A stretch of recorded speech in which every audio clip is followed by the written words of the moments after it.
2026 সালের এপ্রিল মাস। দক্ষিণ এশিয়ার ভূরাজনীতি এবং বিজ্ঞানের ইতিহাসে এই মাসটি একটি জলরেখা হয়ে থাকবে। একদিকে উৎসবের জোয়ার, বাংলাদেশ তার স্বপ্নের রূপপুর পারমাণবিক বিদ্যুৎ কেন্দ্রে ইউরেনিয়াম লোড করেছে। ট্যাঙ্কিতে তেল ভরার মতো রাশিয়ার জ্বালানি রিঅ্যাক্টরে প্রবেশ করছে, আর আমরা উৎসব করছি। ভিত্তিপ্রস্তর স্থাপন থেকে শুরু করে জ্বালানির গৃহপ্রবেশ পর্যন্ত এই এক প্রজেক্ট নিয়ে গত এক দশকে আমরা যতবার আমোদ ফুর্তি করেছি, তার সিকি ভাগও যদি আমরা বিজ্ঞান নিয়ে ভাবতাম, তবে আজকের চিত্রটি ভিন্ন হতে পারত। ঠিক একই মাসে কয়েক হাজার মাইল দূরে তামিলনাড়ুর কালপাক্কামে ঘটে গেল নিঃশব্দ এক বিপ্লব। 6 এপ্রিল ভারত পৃথিবীর ইতিহাসে প্রথমবার একটি প্রোটোটাইপ ফাস্ট ব্রিডার রিঅ্যাক্টরে প্লুটোনিয়ামকে কনভার্ট করে ইউরেনিয়াম-233 বানিয়ে ফেলল। বিশ্ব যখন ইউরেনিয়াম আমদানির লাইনে দাঁড়িয়ে, ভারত তখন নিজের ঘরের বালু থেকে জ্বালানি তৈরির পথ খুলে ফেলেছে। আজ আমরা তুলনা করব বাংলাদেশের 1,40,000 কোটি টাকার আমদানিকৃত গর্ব বনাম ভারতের মাত্র 10,000 কোটি টাকার দেশীয় মেধাদের নিয়ে। এই গল্পের নায়ক হোমি জাহাঙ্গীর ভাবা, কেমব্রিজের সেই মেধাবী ছাত্র যাকে আইনস্টাইন ও ওপেনহাইমাররা চিনতেন একজন তুখোড় গবেষক হিসেবে। ভারত স্বাধীন হওয়ার পর নেহেরু যখন দেশের জ্বালানি নিয়ে চিন্তিত, ভাবা তখন এক বৈপ্লবিক প্রস্তাব দিলেন।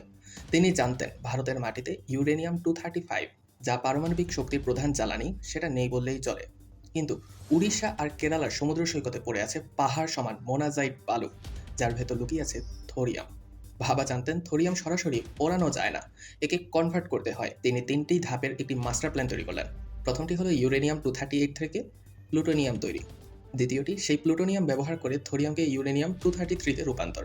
আর তৃতীয়টি হলো ইউরেনিয়াম-233 দিয়ে থোরিয়াম ভিত্তিক স্বনির্ভর চেইন রিঅ্যাকশন চালানো। গত 6 এপ্রিল ভারত দ্বিতীয় ধাপ সফলভাবে সম্পন্ন করেছে। এর মানে কি? এর মানে হলো 2040 সালের মধ্যে ভারত জ্বালানি আমদানিতে মধ্যপ্রাচ্য বা আমেরিকার উপর নির্ভরশীল হয়ে থাকবে না। সোলার প্যানেলের জন্য চীনের পাও ধরতে হবে না। ভারত হবে জ্বালানির স্বতন্ত্র এক পরাশক্তি। আর এই পুরো বৈপ্লবিক কাজটা তারা করেছে মাত্র 10,500 কোটি টাকায়। রূপপুরের ইতিহাস অনেকটা পুরনো। 1961 সালে এর প্রথম প্রস্তাব। বঙ্গবন্ধু 1974 সালে জমি অধিগ্রহণের নির্দেশ দেন, কিন্তু এরপর পুরোটাই স্থবিরতা। 2009 সালে হাসিনা সরকার ক্ষমতায় আসার পর রাশিয়ার সাথে হাত মেলায়। আমাদের বলা হলো এটি হবে আমাদের জ্বালানি মুক্তির পথ। কিন্তু বাস্তবতা কি? রূপপুর প্রজেক্টের খরচ ধরা হয়েছে 1,26,000 কোটি টাকা, অনেকের মতে 1,40,000 কোটি টাকা, যার মধ্যে 90% ঋণ, এবং রাশিয়ার দেয়া এই ঋণে 4% সুদ তো আছেই। কিন্তু আসল খেলাটা সুদে নয়, আসল খেলাটা টাকার মান কমে যাওয়ায়।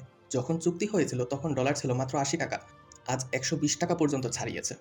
যখন শোধ করার সময় আসবে, মুদ্রাস্ফীতি আর টাকার ডিভ্যালুয়েশন ধরলে এই প্রজেক্টের আসল খরচ দাঁড়াবে 2,20,000 কোটি টাকার উপরে। আমরা কি জানি আমরা কি কিনছি আসলে?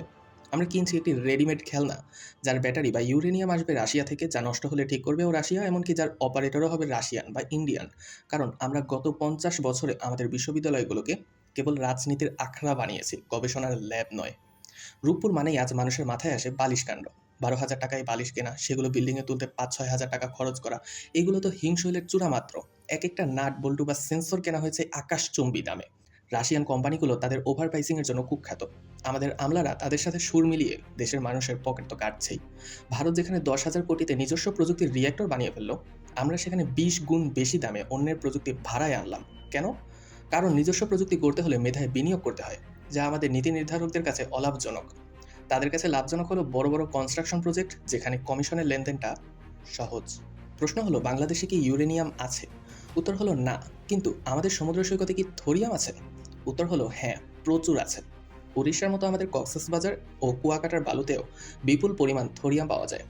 আমরা চাইলে ভারতের মতো থোরিয়াম গবেষণায় বিনিয়োগ করতে পারতাম, কিন্তু তার জন্য দরকার ছিল উন্নত বিশ্ববিদ্যালয় এবং মুক্ত বুদ্ধির বিজ্ঞান চর্চা। পরিবর্তে আমরা কি করছি?